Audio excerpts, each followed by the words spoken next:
At so yun mga kasang, no, naisipan kong gumawa ng video about sa guppies ngayon. So yan, kung mapapansin nyo, meron tayong guppies dyan. Ito yung binigay sa atin ni Sir June na EBM. At yan nga, no, kung makikita nyo, pinaanak ko na siya dyan sa ating beta tank. So ganito ako guys magpaanak ng guppies. No? Pag nakikita ko na, alam ko na mga anak na yung mga female guppies natin, nilalagay ko na sila sa mas maliliit na lalagyan. Example nga, itong ating beta tank. Mas maganda magpaanak ng ganito, no, dahil hindi sila na-stress at solo nila yung tank.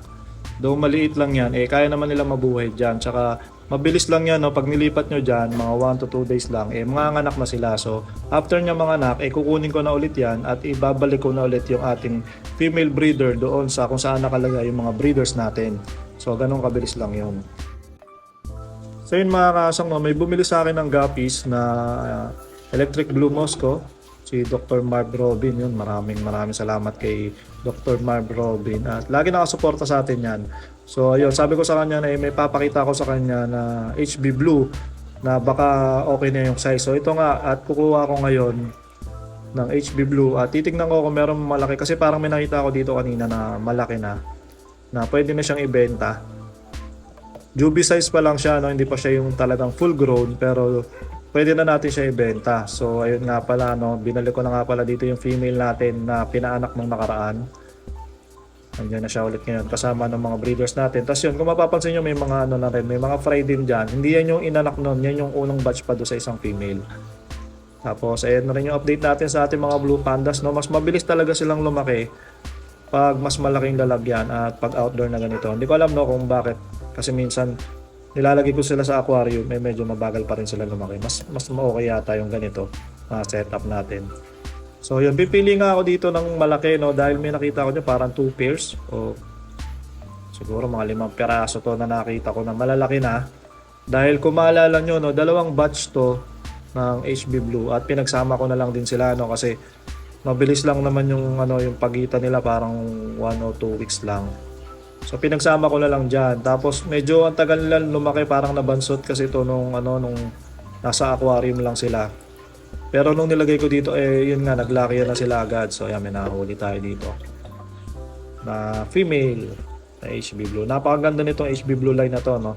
Hindi ko lang mahintay talaga pero maganda to pag nag full grown to dahil malalaki talaga yung buntot nila at maganda yung line nitong HB Blue na to. Kaya hindi ko ibebenta lahat yan guys. Kumukuha lang ako ng 2 pairs lang, no, dahil kailangan kong kumita ngayon. Kailangan kong magbenta at tingnan natin kung may mabebenta tayo, no.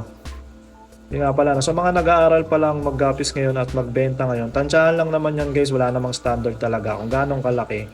Pero yung mga ganitong klase na Juby size, yan, may nakuha tayong dalawang pair. Yung mga ganitong Juby size, pwede nyo na ibenta yan guys, no? Hindi pa yan full grown, pero mas maganda kasi na ibenta yan, lalong-lalo na sa mga gusto mag-breed.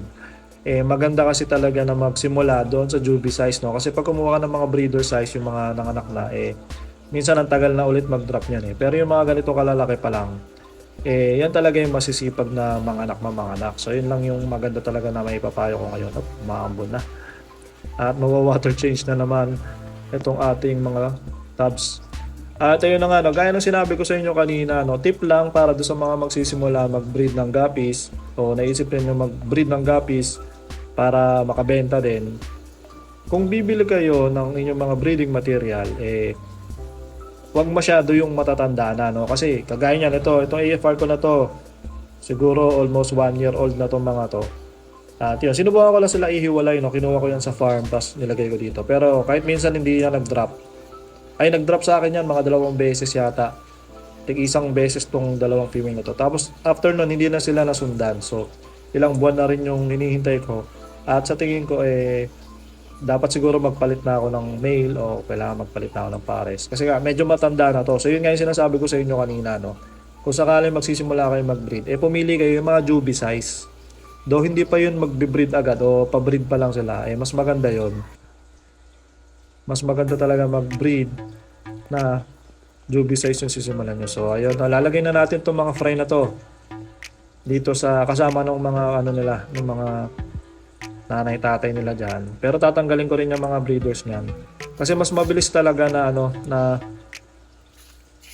mag-grow out sa mas malaking lalagyan. Tapos yung breeding naman, mas maganda mag-breed sa mas maliit na lalagyan kasi hindi masyadong mahihirapan yung ating mga males na habulin yung female. So kung magbe-breed kayo o magpaparami kayo ng mga guppies, yun lang ang mapapayo ko sa inyo, no? Hiwalay yung breeding nyo, hiwalay yung grow out nyo. Kasi hindi pwede magkakasama yan, lalong-lalo na yung pababayaan nyo lang. Pwede naman, pwedeng ganon, pero mas mahirap kasi mag-breed ng ganon kasi madalas kinakain nung ating mga malalaki yung mga bagong panganak. So kung may papansin nyo, paunti ng paunti yan. Pero akong ginagawa ko, pinapaanak ko nga muna sa isang maliit na lalagyan. Tapos after mga 3 days, kagaya niya, mga 3 days old na yan, 4 days. Nililipat ko na sila. Grabe, ang linaw nitong no? Linaw nitong ating pond, tub.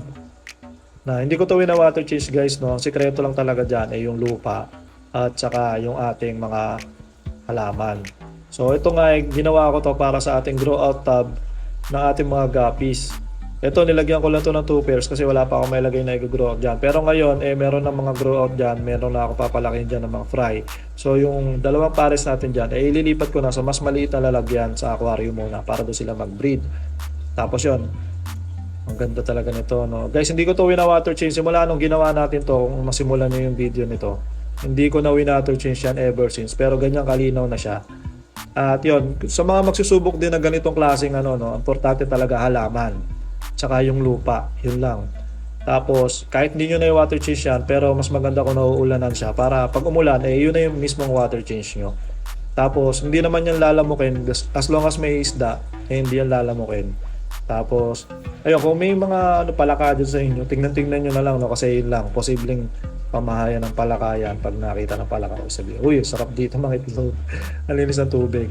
So ayun, no, sa mga magbe-breed ng guppies, enjoy lang tayo, no. Huwag niyo masyadong i-pressure yung sarili niyo dahil napakadali lang mag-breed ng guppies. Basta alam niyo lang yung ginagawa niyo. So ayun, nood lang kayo ng mga YouTube. Marami diyan na natuturo kung paano mag-breed ng guppies. At sa akin ito yan yung aking grow out tub na napakasimple lang at napakalinis. So ayun, hanggang dito na lang mga kaasang, no. Maraming salamat sa mga nanood. Peace out.